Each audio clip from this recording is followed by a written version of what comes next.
नमस्कार दोस्तों, मेरा नाम है अंकित शुक्ला। स्वागत है आप सभी का शुक्ला जी की पाठशाला में। यहाँ आपको मिलेंगे आईआईटी जेईई से रिलेटेड फिजिक्स केमिस्ट्री मैथ के demo lectures, recorded videos and daily doubt sessions with expert faculties. तो आई होप गाइस आपने अभी तक हमारे चैनल को सब्सक्राइब कर लिया होगा और बेल आइकन को भी दबा लिया होगा। और गाइस अगर वीडियो पसंद आए तो वीडियो को लाइक करके जाना, कमेंट करके जाना और हमारे साथ जुड़े रहिए लास्ट तक। तो गाइज अभी हम लोगों ने सेट स्टार्ट कर दिया था, सेट में काफी कुछ हो चुका है। तो गाइज प्लीज पिछले वीडियोस में जाइए, देखिए जा करके एंड टेल मी कि आपको कोई डाउट है तो आप मुझे कमेंट सेक्शन में बता सकते हो। अदरवाइज आप मेरी टेलीग्राम पे मेरी पाठशाला ज्वाइन कर सकते हो, शुक्ला जी की पाठशाला चैट एंड चैट रूम। तो आप यहाँ पे ज्वाइन कीजिए, अपने डाउट भेजिए। सो गाइस चलिए स्टार्ट करते हैं। आज हमें कुछ बात करनी है डिमॉर्गन्स लॉ की, क्योंकि सेट में हमने लास्ट में काफी क्लासें कर रखी हैं। तो आज हमारी जो बात होने वाली है वो होने वाली है डिमॉर्गन्स लॉ। किसकी बात होने वाली है? De Morgan's law. तो स्पेलिंग थोड़ा सा ध्यान दीजिएगा, मेरी स्पेलिंग पता नहीं कैसी है, मुझे नहीं खुद नहीं पता है, यहाँ पे गैप आता है शायद थोड़ा सा।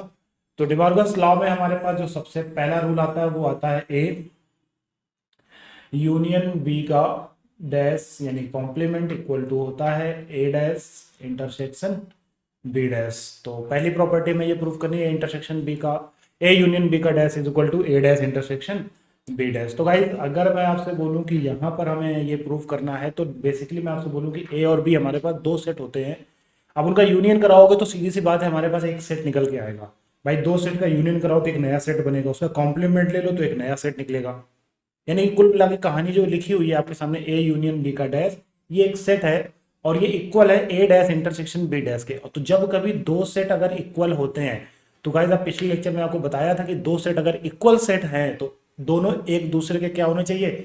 सबसेट होने चाहिए। दोनों एक दूसरे के क्या होने चाहिए? सबसेट होने चाहिए। तो गाइस हमें पहली चीज प्रूफ करनी है कि A union B dash is the subset of A dash intersection B dash. बात समझ में आ गई इतनी? और दूसरी चीज जो हमें प्रूफ करनी है वो ये प्रूफ करनी है कि A dash intersection B dash is the subset of A union B का डैश। तो देखो A is the subset of B, मैं आपको बता चुका हूं कि इक्वल सेट की डेफिनेशन क्या है कि अगर दो सेट इक्वल है गाइस तो ए बी का क्या होना चाहिए? सबसेट। और बी भी किसका सबसेट होना चाहिए? ए का। तो देन ए इक्वल टू क्या हो जाता है? बी हो जाता है। ये बहुत पुरानी बातें हैं, पीछे के वीडियो लेक्चर में देखोगे तो आपकी बातें समझ में आ जाएंगी। तो गाइस हमारे पास जो पहली चीज है हमें प्रूफ करना है, करो सर कभी कभी ना ऐसे घूमता है। तो सबसे पहली चीज जो हमें प्रूफ करनी वो ये है कि ए यूनियन बी का डैश, ए यूनियन बी का डैश जो है हमारा वो सबसेट होना चाहिए ए डैश इंटरसेक्शन बी का। अब सबसेट की डेफिनेशन के अकॉर्डिंग एलिमेंट्स, एक सेट के एलिमेंट्स अगर दूसरे सेट में दिख जाते हैं तो वो उसका क्या हो जाता है? सबसेट हो जाता है। तो आप उसके लिए पीछे का लेक्चर देखिए, आपको सबसेट की डेफिनेशन समझ में आ जाएगी। तो गाइस ऑब्वियसली बात है कि सीधी सी कहानी हमारे पास ये है कि यहां पर जो भी कहानी हमारे पास दिखाई दे रही है कि ए इज द प्रॉपर, अरे ए यूनियन बी का dash is the subset of A dash intersection B dash. तो अपन एक काम करते हैं, सबसे पहले मान लेते हैं कि एक्स जो है वो किसका एलिमेंट है? ए यूनियन बी का डैश। तो रियलिटी में तो इसको प्रूफ करने से पहले मैं आपको एक बात बताऊं गाइस कि आप इसको ए यूनियन बी की तरह मत देखिए, इसको केवल एक सेट की तरह देखिए कि हमारे पास एक सेट है और ये उसका कॉम्प्लीमेंट है। आप केवल इसको एक सेट की तरह देखिए और ये एक सेट है, इसका ये क्या है? कॉम्प्लीमेंट है। तो अगर x इसके कॉम्प्लीमेंट में है तो according to definition of complement ये किस में नहीं होगा? ए यूनियन बी में नहीं होगा। बात समझ में आ रही है इतनी? भाई इसके कॉम्प्लीमेंट में अगर है तो वो चीज उसके सेट में नहीं होती है। ये बात मैं आपको पिछले लेक्चर में बता चुका हूं। तो गाइस प्लीज आप लेक्चर को देखिए, आपको समझ में आएगा। अब अगर x ए यूनियन बी में नहीं है तो 100% x ना तो फिर ए में होगा, ये थोड़ा सा रॉन्ग लिख गया यहाँ पे, इसको थोड़ा सा इरेज कर देते हैं। 100% है कि x जो है किस में नहीं होगा? a में नहीं होगा। और फिर x किस में नहीं होगा?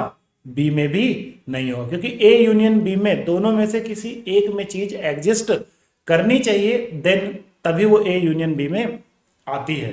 तो यहां पर गाइस हमारे पास a में है नहीं है, b में भी नहीं है। अच्छा x a में नहीं है तो फिर क्या x a डैश में होगा? बिल्कुल होगा, अकॉर्डिंग टू कॉम्प्लीमेंट डेफिनेशन। कि कोई चीज अगर उसके सेट में है तो फिर उसके कॉम्प्लीमेंट में नहीं होगी, अगर उसके कॉम्प्लीमेंट में है तो उसके सेट में नहीं होगी। तो यहां पर देखो कॉम्प्लीमेंट में थी तो सेट में नहीं थी, यहां पर सेट में नहीं है तो उसके कॉम्प्लीमेंट में आ गई।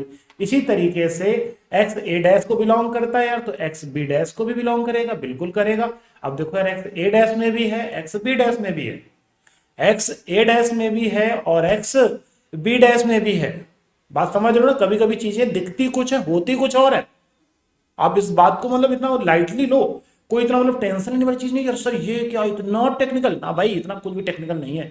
सीधी सी बात है, अगर एक्स उस एलिमेंट में नहीं है तो सीधा मतलब से कॉम्प्लीमेंट में होगी। डेफिनेशन ऑफ कॉम्प्लीमेंट यही कहता है कि कोई चीज का ओरिजिनल नेचर हमेशा उसका नहीं रहता। तो सीधी सी बात है कि अगर ए में नहीं है तो फिर उसे कॉम्प्लीमेंट में होगा, कॉम्प्लीमेंट में नहीं है तो फिर सेट में होगा। That's it. समझ में आया कि नहीं आया? है कि नहीं? होता है ना कभी कभी हम किसी कुछ देख लेते हैं, क्या बात है मतलब एक काली जुल्फे और ये होठों पे लाली, बाद में पता चलता है विमल खाती थी। तो वही चीजें, कुछ चीजें दिखती हैं और होती नहीं है। समझ रहे हैं ना आप? तो वही चीज है। अब देखो एक्स ए डैश में है लेकिन किस में नहीं है, बी डैश में, सॉरी एक्स ए डैश में है और बी डैश में भी है। तो इसका मतलब है कि जो एक्स है ए डैश में भी है, एक्स बी डैश में भी है। तो इसका मतलब है कि एक्स ए डैश इंटरसेक्शन बी डैश में भी होगा। एक्चुअल में ये बात प्रूफ नहीं होती है, ये बात 100% ट्रू होती है कि कोई अगर मेरे कोई चीज ए के पास भी है बी के पास भी है तो उनके इंटरसेक्शन में भी होगा। That's it. तो अब हम ध्यान से देखेंगे कि जो हम एक्स लेके चले थे वो लेके चले थे ए यूनियन बी के डैश में, लेकिन एक्स जो है हमको नजर आ रहा है, एक्स जो है हमको नजर आ रहा है किसमें, हमें किसमें नजर आ रहा है, किसमें नजर आ रहा है, A dash intersection B dash में नजर आ रहा है। तो इसका मतलब है कि ए यूनियन बी का जो डैश है वो सबसेट है किसका, ए डैश इंटरसेक्शन बी का। ये बात हमने यहां पे प्रूफ कर दी। अब हमें जो इसकी दूसरी चीज प्रूफ करनी है वो ये है कि इसका रिवर्स, इस प्रूवमेंट का रिवर्स, कि एक्स ए डैश इंटरसेक्शन बी डैश भी इसका सबसेट होना चाहिए। तो मैंने कहा चलो ठीक है यार, मान लेते हैं कि हमारे पास एलिमेंट है एक्स, हमारे पास एलिमेंट क्या है एक्स, जो कि बिलोंग कर रहा है A dash intersection B dash को। मैंने कहा यस। अब एक्स अगर ए डैश में है और एक्स बी डैश के इंटरसेक्शन में है तो इसका मतलब है एक्स ए डैश में भी होगा और एक्स बी डैश में भी होगा। गाइस आई होप कि ये बात आपको बहुत अच्छे से समझ में आ गई होगी। अब देखो एक्स ए डैश में भी एक्स बी डैश में भी है, तो इसका मतलब है कि एक्स कहां नहीं होगा, एक्स ए में नहीं होगा और एक्स किस में नहीं होगा, बी में भी नहीं होगा। गाइस ये बात आपको समझ में आ गई होगी। अब एक बात बताओ यार, एक्स अगर ए में भी नहीं है, एक्स अगर बी में भी नहीं है, तो यार इसके ए यूनियन बी में भी तो नहीं होगा। मेरी बात समझना पहले, इसके ए यूनियन बी में भी तो नहीं होगा। अब बहुत से बच्चे कंफ्यूज होते हैं, हो जाते हैं सर कि आप ये ए यूनियन बी वाली बातें क्यों कर रहे हो, आप हमसे ए यूनियन बी वाली बातें क्यों कर रहे हो। तो मैंने कहा यार ऐसा कुछ नहीं है, ऐसा कुछ नहीं है कि हम ए यूनियन, क्योंकि यहाँ पे हमें प्रूफ करना है ए यूनियन बी के लिए, इसलिए मैं यहाँ पे ए यूनियन बी में दिखा रहा हूँ। अब देखो एक्स ए यूनियन बी में नहीं है तो फिर किस में होगा, इसके कॉम्प्लीमेंट में होगा। क्या बात है, क्या बात है, इसके कॉम्प्लीमेंट में होगा। अब देखो एक्स लेके इसमें चले थे, निकला इसमें जाके, इसका मतलब है कि A dash intersection B dash is the subset of A union B का डैश। तो ये इक्वेशन नंबर 2 है और इसके पीछे कौन सी लगी हुई थी, इक्वेशन नंबर 1। तो इक्वेशन नंबर 1 और 2 को अगर देखें कि ये इसके सबसेट है, ये इसके सबसेट है, तो इसका मतलब है कि हमारा जो ए यूनियन बी का डैश है वो इक्वल है A dash intersection B dash. I hope guys ये बात आपको समझ में आ गई होगी। नेक्स्ट आगे बढ़ते हैं, हमारे पास प्रूवमेंट है। ये तो गाइस हमारे पास सिंपल सा प्रूवमेंट था। सेकंड प्रूवमेंट इसी का है, इसी का सेकंड रूल है, कह रहा है कि ए इंटरसेक्शन बी का डैश इज इक्वल टू होता है A dash union B dash. तो गाइस ये चीज आपको बेसिकली आपको अपने मन से करनी है। कोई दिक्कत है तो आप मुझे अपने टेलीग्राम पेज पे मैसेज कर सकते हो, वहां मैं आपको इसको जस्टिफाई कर दूंगा, क्लियर कर दूंगा। तो आई होप गाइस ये बात आपको समझ में आ गई होगी। आई होप गाइस यहाँ पे कोई आपको दिक्कत नहीं होगी।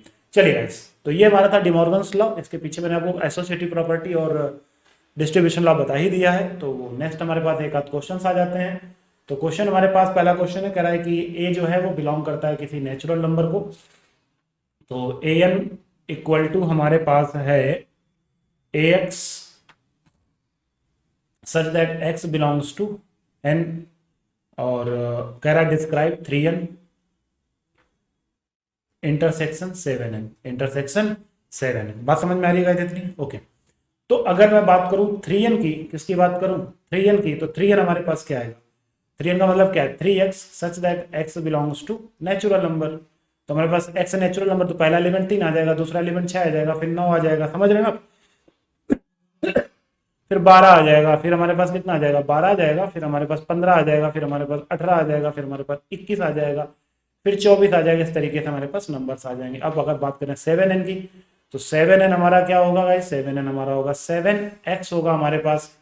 तो such that x belongs to natural number. तो गाइज सिंपल सी लॉजिकली हमारे पास है कि यहाँ पे एलिमेंट क्या आ जाएंगे? 7 आ जाएगा, फिर हमारे पास 14 आ जाएगा, फिर 21 आ जाएगा, फिर 28 आ जाएगा, फिर डॉट डॉट एलिमेंट आ जाएंगे। तो अगर हम इन्हीं का इंटरसेक्शन निकालते हैं तो 100% हमको क्या मिलने वाला है? 21 मिलने वाला है। इस तरीके के एलिमेंट हमको मिलने वाले हैं। तो गाइज आप होप कि आप बात समझ रहे हो। 21 exercise that x belongs to natural number. तो हमारे पास जो आंसर आने वाला फाइनली क्या आने वाला? 21। आपको लग रहा होगा इसका मल्टीप्लिकेशन कर दें तो भी तो वही आंसर होगा। तो यस, वही आंसर होता है। इन दोनों का क्या करते, बस इंटरसेक्शन होना चाहिए, ठीक है ना गाइस? ये चीज़ हमारे पास बेसिकली बहुत ही बेसिक क्वेश्चन था हमारे पास। तो आई होप गाइस ये चीज़ आपको समझ में आ गई होगी। यहाँ तक ऐसा कोई मतलब इसमें डाउटफुल केस नहीं है जो आपको समझ में ना आए। नेक्स्ट हम आगे बढ़ जाते हैं। कुछ हमारे पास बातें हैं जो उस बात से रिलेटेड हैं, हमारी थोड़ी चीज़ें उसको भी कर लेते हैं, है कि नहीं? तो चलिए ज़रा कर लेते हैं। तो नेक्स्ट हमारे पास आ जाता है कार्डिनल नंबर। क्या आ जाता है? Cardinal number. तो यार देखो, कार्डिनल नंबर के बारे में मैं आपसे पहले भी चर्चा कर चुका हूँ। कार्डिनल नंबर के बारे में आपसे पहले भी चर्चा कर चुका हूँ कि किसी सेट में एलिमेंट को बताना ही कार्डिनल नंबर कहलाता है। जैसे ए इक्वल टू हमारे पास है ABCD। आपको कहते हैं कार्ड नंबर एन ऑफ ए बताओ, तो कितना आएगा? 4 आएगा। कितना आएगा? 4 आएगा। वो भी हमेशा कार्ड नंबर किसके लिए होता है? फाइनाइट के लिए होता है। किसके लिए होता है? फाइनाइट के लिए होता है। ये बात आप हमेशा याद रखना।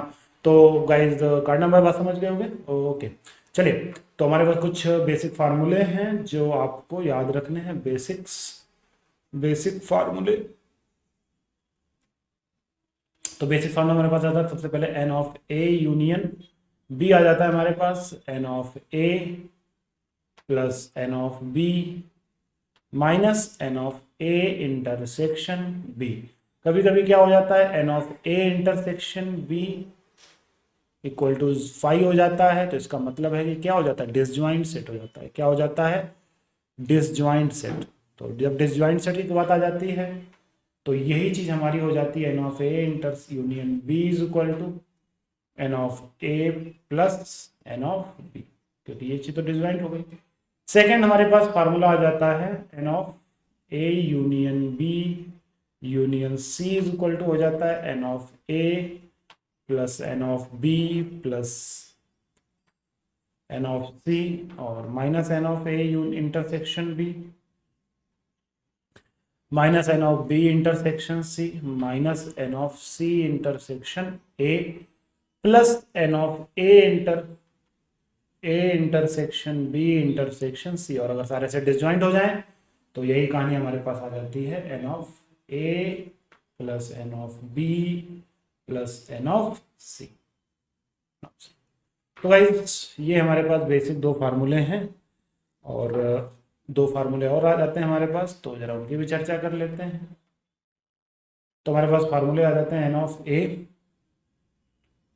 Dash union B dash. तो ये हमारा हो जाता है N of A intersection B dash according to De Morgan's law. समझ रहे हो ना? तो ये चीज हमारी इक्वल आ जाती है N of U minus N of A intersection B. Second thing हमारे पास आ जाती है N of A dash intersection B dash. तो ऑब्वियस सी बात है, आप समझ जाओगे N of A union B का डैश। आई होप गाइस की ये बात आपको समझ में आ गई होगी। तो यहाँ पे आ जाएगा N of U minus N of A union B, same complement formula. तो ये दो फार्मूले हमारे पास बेसिकली और आ जाते हैं। ऊपर के फार्मूले में ऊपर लिखवा ही चुका हूँ मैं। तो गाइस ये 4 फार्मूले हमारे पास बेसिकली आ जाते हैं। बहुत से फार्मूले छोटे छोटे बन जाते हैं सेट में, तो मौका है वारदात पे तुरंत फार्मूले बन जाते हैं। तो गाइज ये हमारी बात हो गई बेसिकली। एक आध क्वेश्चन ले लेते हैं, देन हम लोग आगे बढ़ते हैं। तो हमारे पास जो क्वेश्चन है बेसिकली बहुत अच्छा सा क्वेश्चन है। क्वेश्चन हमारे पास कह रहा है कि एन ऑफ जो एक्स है वो 17 है, एन ऑफ वाई है वो 23 है, और N of X intersection Y निकालना है हमें। N of X union Y हमें पता है कितना है, 38 है। तो कोई दिक्कत नहीं है, फार्मूला हम सबको पता ही है कि N of A union B is equal to क्या होता है, एन ऑफ ए, यहाँ पर मैंने एक्स वाई में लिख रखा है तो इसमें कोई दिक्कत की बात नहीं है, N of A intersection B. तो मैं चाहूंगा अगर ए बी को एक्स वाई लेट कर लूँ तो ये हमारे पास कितना हो जाएगा 17, ये कितना हो जाएगा 23। हमें ये निकालना है तो इसको एक्स मान लेते हैं और इधर क्या लिख देते हैं 38 लिख देते हैं। तो एन एक्स हमारे पास माइनस एक्स, 17 23 के 40 होते कितना जाएगा -2 आ जाएगा, तो एक्स की वैल्यू हमारे पास कितनी आ जाएगी 2 आ जाएगी। ओके गाइस, तो ये हमारा जो आंसर है इंटरसेक्शन को हमारा कितना आ जाएगा 2 आ जाएगा गाइस। तो यहाँ पे हमारे पास कोई प्रॉब्लम नहीं होगी। बेसिकली बहुत सिंपल सा क्वेश्चन था गाइस। एक थोड़ा सा थ्योरेटिकल क्वेश्चन ले लेते हैं। थ्योरेटिकल क्वेश्चन हमारे पास क्या है, तो हमारे पास जो थ्योरेटिकल क्वेश्चन है हम जरा उस पर भी चर्चा कर लेते हैं, देन हम लोग आगे धीरे धीरे बढ़ेंगे। तो गाइस हमारे पास क्वेश्चन है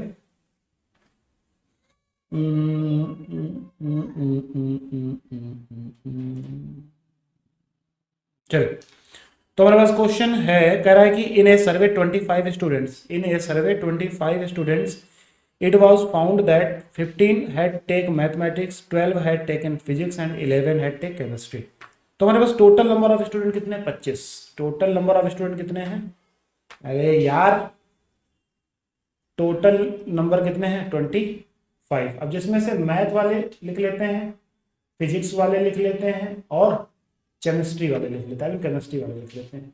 अच्छा, कभी कभी थोड़ा कंफ्यूज चीज करती है कि यार केमिस्ट्री CHEMST और केमिस्ट्री को केमिस्ट्री बोलते हैं, चोपड़ा को फिर कोपड़ा का नहीं बोलते हैं, है कि नहीं। तो 25 स्टूडेंट हमारे पास। मैथ में कितने स्टूडेंट हैं, जो 15 जो ऐसे स्टूडेंट हैं जो मैथ ले रहे हैं, 12 ऐसे हैं जो फिजिक्स ले रहे हैं, और केमिस्ट्री के कितने स्टूडेंट हैं 11।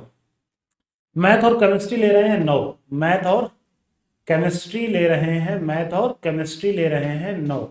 एक बात ध्यान रखना कि इंटरसेक्शन जब भी आता है, तो जब एंड आता है तो इंटरसेक्शन आता है, एंड आता है तो इंटरसेक्शन आता है, और आता है तो यूनियन आता है। ओके, और फिजिक्स और मैथ कितने स्टूडेंट हैं, फिजिक्स और मैथ हमारे पास कितने स्टूडेंट हैं 4।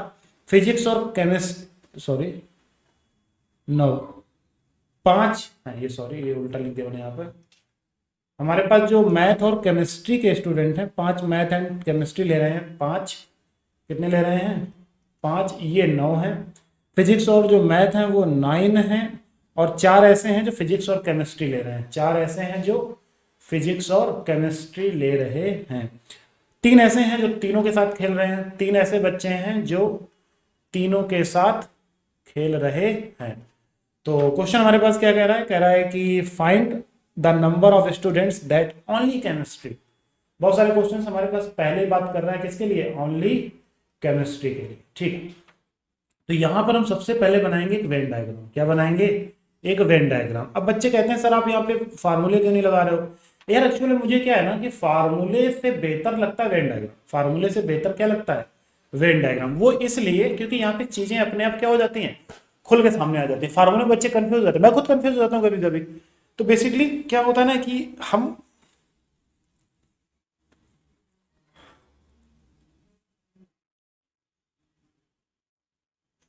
क्या करते हैं, वेन डायग्राम बना। तो हमारे पास 3 तरीके के सब्जेक्ट हैं, तो हम यहाँ पे 3 तरीके के सर्किल खींच लेंगे। ओके, यहाँ पे हम 3 तरीके के सर्किल खींच लेंगे। तो ये हमारे पास पहला सर्किल है, ये हमारे पास दूसरा सर्किल है, ये हमारे पास तीसरा सर्किल है। ठीक है, इनको नाम दे देते हैं फिजिक्स, इसको नाम दे देते हैं केमिस्ट्री, और इसको नाम दे देते हैं मैथ। अब देखो, अगर मैथ के 15 स्टूडेंट, सबसे पहले वो बनाओ जो तीनों उल्टा चलते हैं क्वेश्चन पे। जब भी ऐसे टाइप के क्वेश्चन आते हैं ना, तो हम हमेशा उल्टा चलने की कोशिश करते हैं। हमेशा कैसे चलने की कोशिश करते हैं, उल्टा चलने की कोशिश करते हैं। तो चलो यार उल्टा चल देते हैं, क्या दिक्कत है हमारे पास, है कि नहीं। तो अगर हम उल्टा चलेंगे तो हमारे पास तीन बच्चे ऐसे हैं जो हमारे तीनों सब्जेक्ट पढ़ रहे हैं। कुछ बच्चे ऐसे होनहार स्टूडेंट हैं जो फिजिक्स केमिस्ट्री मैथ तीनों पढ़ रहे हैं। ठीक है, चलो यहाँ पे कितना आ गया 3। अब कह रहा मैथ और केमिस्ट्री कितने पढ़ रहे हैं 5, मैथ और केमिस्ट्री कितने पढ़ रहे हैं 5। अब देखो मैथ और केमिस्ट्री पढ़ रहे हैं 5, तो अब सीधी बात है 3 तो आ चुके हैं ना, देखो 3 तो इस बाउंड्री में आ ही चुके, 2 और ऐसे हैं जो मैथ और केमिस्ट्री पढ़ रहे हैं, तो देखो 3 2 5 काम हो गया। फिजिक्स और मैथ कितने पढ़ रहे हैं 9, फिजिक्स और मैथ कितने पढ़ रहे हैं 9, तो 3 तो पहले ही आ चुके, बचे कितने 6 और बचे सर 6 और लिख दीजिए, मैंने कहा चलो लिख दिया यार। अब बात आ जाती है कि फिजिक्स और केमिस्ट्री कितने पढ़ेंगे 4, तो 3 तो पहले ही आ चुके हैं, एक बचा केवल स्टूडेंट जो फिजिक्स और केमिस्ट्री पढ़ रहे हैं, वैसे तो 4 ही है, ऐसा नहीं है, तो बेसिकली सारे हमने लिख दिया। अब आता मैथ कितने स्टूडेंट 15, तो अब देखो मैथ के 15, अच्छा एक बात बताओ, अगर 15 स्टूडेंट मैं यहाँ 15 के 15 लिख देता हूँ तो फिर 6 3 9 2 11 भी तो मैथ पढ़ रहे हैं, है कि नहीं, तो यहाँ बचते कितने हैं 4, तो देखो 6 3 9 4 13 14 15, 15 ऐसे स्टूडेंट आ गए जो मैथ भी पढ़ रहे हैं। फिर हमारे पास आ जाता है फिजिक्स के 12 है, तो 6 3 9 1 10, और यहाँ पे कितना बचा 2, और केमिस्ट्री के हमारे पास कितने हैं 11, तो 3 2 5 1 6, यहाँ कितने आ गए 5, कितने आ गए हमारे पास 5 आ चुके हैं। ओके गाइस, तो सारी को देखो सारा फिगर क्लियर हो गया, सारा फिगर कैसा हो गया क्लियर हो गया। तो हमारे पास जो पहला है कह रहा है कि ओनली केमिस्ट्री पढ़ने वाले स्टूडेंट कितने हैं, तो देख सकते हो ओनली केमिस्ट्री पढ़ने वाले कितने स्टूडेंट, हमारे 5 स्टूडेंट ऐसे हैं जो क्या पढ़ रहे हैं ओनली केमिस्ट्री पढ़ रहे हैं। बेसिकली सेकंड हमारे पास आ जाता है करा ओनली मैथ्स वाले कितने हैं, फिर हमारे पास आ जाएगा ओनली, शायद आ जाए ओनली फिजिक्स वाला भी आ जाए तो भी बता देंगे हम। तो ओनली मैथ कितने हमारे पास 4 है, और ओनली फिजिक्स कितने हैं 2। फिर अगला हमारे पास क्या है, कह रहा है कि physics and chemistry but not mathematics, कह रहा है फिजिक्स और केमिस्ट्री पढ़ रहे हैं लेकिन मैथ नहीं पढ़ रहे हैं, ध्यान सुनिएगा, फिजिक्स पढ़ रहे हैं एंड केमिस्ट्री पढ़ रहे हैं बट मैथ नहीं। तो अब देखो फिजिक्स और केमिस्ट्री पढ़ा लेकिन मैथ नहीं पढ़ा, कितने स्टूडेंट, केवल एक स्टूडेंट ऐसा है जो फिजिक्स और केमिस्ट्री पढ़ रहा है लेकिन मैथ नहीं पढ़ रहा, पता नहीं क्या नहीं पढ़ रहा, क्या दुश्मनी है भाई, सबको मैथ से ही दुश्मनी होती है, जबकि मैथ में आपको पहले बता चुका हूँ। 5वें हमारे पास क्वेश्चन है, कह रहा है कि math and physics but not chemistry, math and physics पढ़ रहा है लेकिन केमिस्ट्री नहीं पढ़ रहा भाई साहब, केमिस्ट्री नहीं पढ़ा। तो मैथ और फिजिक्स से कितने स्टूडेंट हैं 6, ऐसे 6 स्टूडेंट हैं जो दोनों पढ़ रहे हैं। फिर हमारे पास अगला आ जाता है only one of the subject, कितने ऐसे स्टूडेंट हैं जो केवल एक सब्जेक्ट पढ़ रहे हैं, तो ऑब्वियसली बात है ओनली वन सब्जेक्ट, तो ओनली वन सब्जेक्ट की अगर हम बात करें तो देखो दो, एक फिजिक्स केमिस्ट्री पढ़ रहा है, ये तीनों पढ़ रहे हैं, 6 ये दोनों पढ़ रहे हैं, तो एक सब्जेक्ट जोड़ो, 2 5 और 4, 2 5 और 2 प्लस 5 और 4, यानी कितना आ जाएगा हमारे पास 11 स्टूडेंट ऐसे हैं जो दोनों सब्जेक्ट पढ़ने की कोशिश कर रहे हैं। 7वां हमारे पास क्वेश्चन है, कह रहा है at least one of the three subject, कम से कम at least one of the 3 subject, कितने ऐसे कम से कम ऐसे कितने बच्चे जो तीनों सब्जेक्ट पढ़ रहे हैं, तो ऑब्वियसली बात है सारे मतलब कुछ ना कुछ सबको ऐड कर लो, सबको क्या कर लो ऐड कर लो, तो हमारे पास एटलीस्ट मतलब जो भी हमारा सबको ऐड कर लो, कितना आ जाएगा हमारे पास, तो आ जाएगा सबको जैसे ही ऐड करोगे यार ये गीला हो जाता है हाँ, तभी ये स्लिप करने लगता है, तो काउंट कर लो सबको, 2 3 3 6 6 12 13 14 14 5 19 4 23, कितना आ जाएगा हमारे पास 23 आ जाएगा, कितना आ जाएगा 23 स्टूडेंट ऐसे हैं जो कोई ना कोई सब्जेक्ट पढ़ ही रहे हैं। लास्ट हमारे पास क्या आ जाता है, लास्ट हमारे पास क्या आ जाता है कि कह रहा है कि नन ऑफ द सब्जेक्ट, जो लास्ट हमारा है वो कह रहा है कोई भी सब्जेक्ट ना पढ़ रहे हो, कोई भी सब्जेक्ट ना पढ़ रहे हो, मतलब अनपढ़ गंवार जाहिल। तो सीधी सी बात है ये 23 स्टूडेंट ऐसे हैं जो कुछ ना कुछ पढ़ रहे हैं, तो टोटल कितने 25 में से 23 हटा दो क्योंकि ये पढ़ रहे हैं, बच्चे कितने 2, तो एक पानी पिला रहा है और एक घंटी बजा रहा है स्कूल की, बात समझ में आ गई इतनी। तो गाइज ये बेसिकली हमारा सेट था, सेट हमारा आज से यहीं समाप्त हो जाता है। तो गाइज वीडियो को लाइक करके जाना, शेयर जरूर कर देना गाइज। नेक्स्ट लेक्चर में हम स्टार्ट करेंगे सेट से आगे, जैसे Cartesian ordered pair and Cartesian product, then हम धीरे धीरे आएंगे रिलेशन में, देन हम लोग आएंगे फंक्शन में। तो गाइज हमारा टारगेट है कि हम कम से कम फंक्शन तक जल्दी से जल्दी पहुंच सकें। तो गाइज पीछे के वीडियोस देख लीजिए, फिर आगे देखिए, आपको सारी चीजें समझ में आएंगी। आप किसी ना किसी बुक से प्रैक्टिस करते रहिए, किसी ना किसी बुक से क्या करते रहिए प्रैक्टिस करते रहिए, तो गाइज आपको थोड़ा सा क्या मिल जाएगा, आइडिया मिल जाएगा। और मुझे अपने शुक्ला जी की पाठशाला में डाउट भेजते रहिए टेलीग्राम पे, वहां मैं आपके वीडियो लेक्चर बना करके डाउट सेशन बना के आपके सामने डालूंगा। देन तब तक के लिए tata bye bye, take care.